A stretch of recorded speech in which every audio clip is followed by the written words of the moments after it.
नमस्कार and welcome to Bharat affairs. आज के टाइम में पूरी दुनिया जो एयर डिफेंस सिस्टम का यूज कर रही है, चाहे यूएस का थार्ड हो या फिर हमारा S-400 डिफेंस सिस्टम हो या फिर कोई चाइनीज एयर डिफेंस सिस्टम हो, इन सब की जो कैपेबिलिटी है ये या तो सबसोनिक या फिर सुपरसोनिक मिसाइल्स को ही डिटेक्ट कर सकती है या इंटरसेप्ट कर सकती है। लेकिन जब बात हाइपरसोनिक की हो तो इसे आज के टाइम में कोई भी एयर डिफेंस सिस्टम डिटेक्ट नहीं कर सकता है। लेकिन इस चीज को लेकर भी यूएस से लेकर जो चाइना है, इवन की रशिया, ये सभी ऐसे रडार सिस्टम्स को यहाँ पर डेवलप कर रहे हैं जो हाइपरसोनिक मिसाइल्स को भी डिटेक्ट कर सके। और इसी सीरीज में अब भारत भी शामिल हो चुका है, क्योंकि रिसेंटली जो अपडेट सामने निकल के आ रहे हैं जहां ये कहा जा रहा है कि जो BEL है, जो भारत की जानी मानी PSU है, जो मिनिस्ट्री ऑफ डिफेंस के अंडर में काम करती है, जो मिनिस्ट्री ऑफ डिफेंस के अंडर में आती है, इनकी तरफ से रिसेंटली दृष्टि चैलेंज को यहाँ पर लॉन्च किया गया है। जिसका बेसिकली पर्पस ये है कि जो मिसाइल है जिसकी स्पीड हाइपरसोनिक की हो उसे डिटेक्ट कर सके, उसे इंटरसेप्ट कर सके। और इसको लेकर आज के टाइम में सोशल मीडिया में भी डिस्कस किया जा रहा है। आप यहाँ पर भी देख पाएंगे, India's BEL targets hypersonic missile Drishti challenge to break radar limits. क्योंकि हाइपरसोनिक मिसाइल्स की जो स्पीड होती है ये 5 मैक से ज्यादा होती है, और 5 मैक से ज्यादा वाले जो मिसाइल्स हैं इसे कोई आम जो रडार सिस्टम है इसे डिटेक्ट नहीं कर सकता है। खैर, यहाँ पर क्या कुछ देखने को मिल रहा है, इन्हीं सब चीजों को लेकर हम लोग इस वीडियो में डिटेल से बात करने वाले। लेकिन बात करते हैं शुरुआत से। तो मिसाइल्स की जो कैपेबिलिटी है इसे हम लोग उसके स्पीड से मेजर करते हैं। अगर किसी मिसाइल की स्पीड 1 मैक से कम है तो ये सबसोनिक की मानी जाती है, 1 की बराबर है तो ये ट्रांसोनिक की मानी जाती है, और अगर 1 मैक से ज्यादा है तो ये सुपरसोनिक की मानी जाती है। जैसे हमारे पास में ब्रह्मोस मिसाइल है, और अगर 5 मैक से ज्यादा की स्पीड हो तो ये हाइपरसोनिक मिसाइल्स मानी जाती है। और जहां एक तरफ पूरी दुनिया हाइपरसोनिक मिसाइल्स को डेवलप कर रही है, इवन की चाइना के पास में है, रशिया के पास में है, इवन की हाइपरसोनिक मिसाइल्स में भी हमें इसके 2 वर्जन देखने को मिलते हैं। पहला तो हाइपरसोनिक ग्लाइड व्हीकल और दूसरा हाइपरसोनिक क्रूज मिसाइल। जो ग्लाइड व्हीकल है ये बेसिकली आउटर एटमॉस्फेयर में एंटर करने के बाद में अगेन ये अर्थ की सरफेस के नजदीक ये फ्लाइट करता है, और फ्लाइट करने के दौरान ये मैन्यूवर करते हुए, तभी तो यहाँ पर इसे ग्लाइड व्हीकल कहा जा रहा है। और जो क्रूज मिसाइल है ये अर्थ के सरफेस से काफी नजदीकी उड़ान भरता है। और आज के टाइम में भारत भी हाइपरसोनिक मिसाइल प्रोग्राम के ऊपर में काम कर रहा है, चाहे प्रोजेक्ट विष्णु हो, जिसके तहत में हम लोग 12 डिफरेंट हाइपरसोनिक सिस्टम्स को डेवलप कर रहे हैं, जो ऑफेंसिव मिसाइल्स भी है और इंटरसेप्टर्स भी है। For example, extended trajectory long duration hypersonic cruise missiles, जिसकी स्पीड बताई जाती है 8 मैक की। इतना ही नहीं, हम लोग long range anti ship hypersonic missiles के ऊपर में भी काम कर रहे हैं, जो कि एक हाइपरसोनिक ग्लाइड व्हीकल रहने वाला है। और इसे पहली बार जनवरी 2026 के टाइम में अनवील भी किया गया था। इसकी स्पीड बताई जाती है मैक 10 की। इतना ही नहीं, इसके अलावा भी हमारे पास जो ब्रह्मोस है, ब्रह्मोस 2 जो होने वाला है, ये भी तो हाइपरसोनिक वर्जन का होने वाला है, जिसे हम लोग रशिया के साथ में मिलकर डेवलप करने वाले हैं। इसके बाद भवनी भी है, जो कि एक इंडिजिनस हाइपरसोनिक ग्लाइड व्हीकल रहने वाला है। अगेन इसकी स्पीड यहाँ पर 5 मैक की है। और finally hypersonic technology demonstrator vehicle,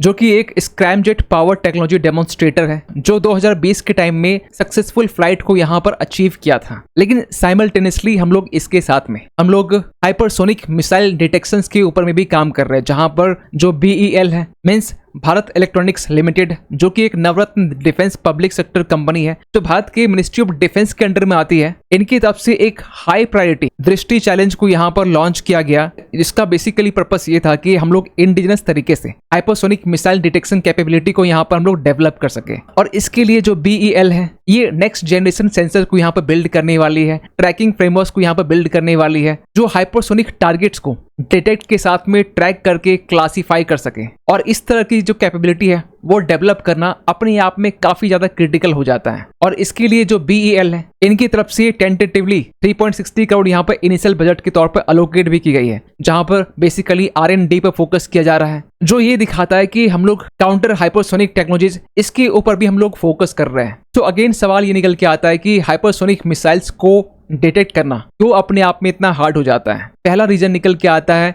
लो रडार क्रॉस सेक्शंस, जिसे शॉर्ट में RCS भी कहते हैं, जिसका लिटरल मीनिंग यहाँ पर ये है कि ये किसी भी डिटेक्टेबल चीज को ये मेजर करता है, और इस चीज के लिए यहाँ पर रडार सिस्टम का यूज किया जाता है। अगर इसे एग्जाम्पल से समझे तो यूएस का जो F-16 है, इसका RCS काफी ज्यादा है। आप यहाँ पर देख पाएंगे 4 मीटर स्क्वायर का। इसके बाद यूएस का जो B-2 बॉम्बर है थोड़ा इससे कम है। F-35 जिसे यूएस कहता है कि स्टिल्थ फाइटर जेट है, इसकी और भी कम है। F-117 इसकी RCS और भी ज्यादा कम है। और एक जो पक्षी होती है ना, इसकी RCS सबसे कम होती है। और ये बात इंसेक्ट की, तो इसकी तो और भी ज्यादा यहाँ पर कम होती है।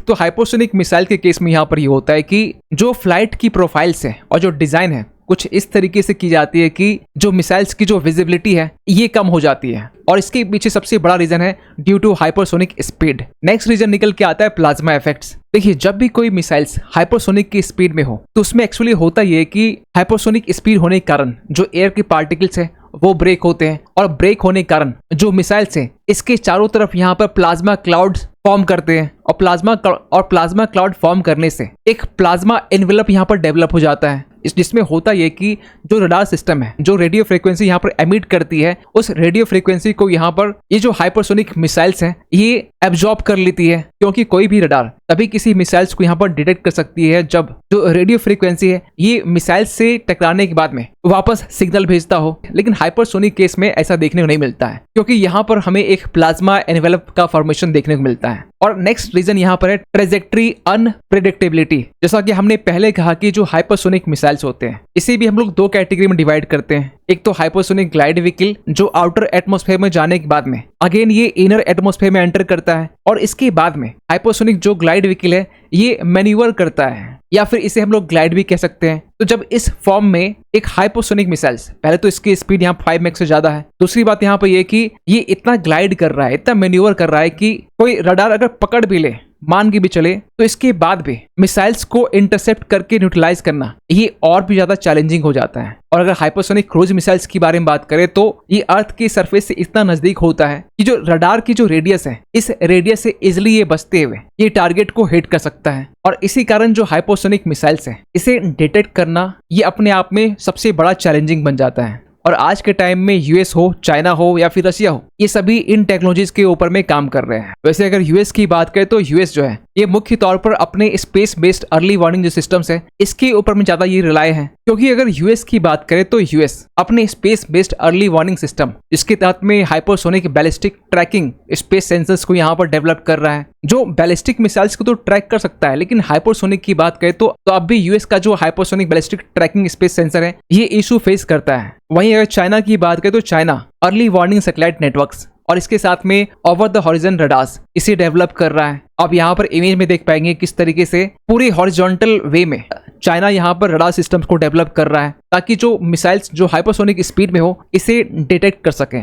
वहीं अगर रशिया की बात करें तो रशिया लॉन्ग रेंज मिसाइल्स को मॉनिटर करने के लिए वोरोनेज रडार इसे डेवलप किया हुआ है। वैसे रशिया ये कहता है कि हम लोग ऑलरेडी इसी ऑपरेशनल कर चुके हैं, लेकिन इसको लेकर भी हमें काफी ज्यादा एविडेंस देखने को नहीं मिलता है, और इसीलिए यहाँ पर कहा जा रहा है कि BEL की तरफ से दृष्टि चैलेंज के तहत में जिस रडार सिस्टम्स को हम लोग यहाँ पर डेवलप करने की कोशिश कर रहे हैं, जिससे चाइना की जो चिंता है ये काफी ज्यादा यहाँ पर बढ़ने वाली है। खैर, आप क्या सोचते हैं पूरे अपडेट को लेकर कमेंट कीजिएगा। मिलते किसी अगले वीडियो में, तब तक के लिए थैंक यू सो मच।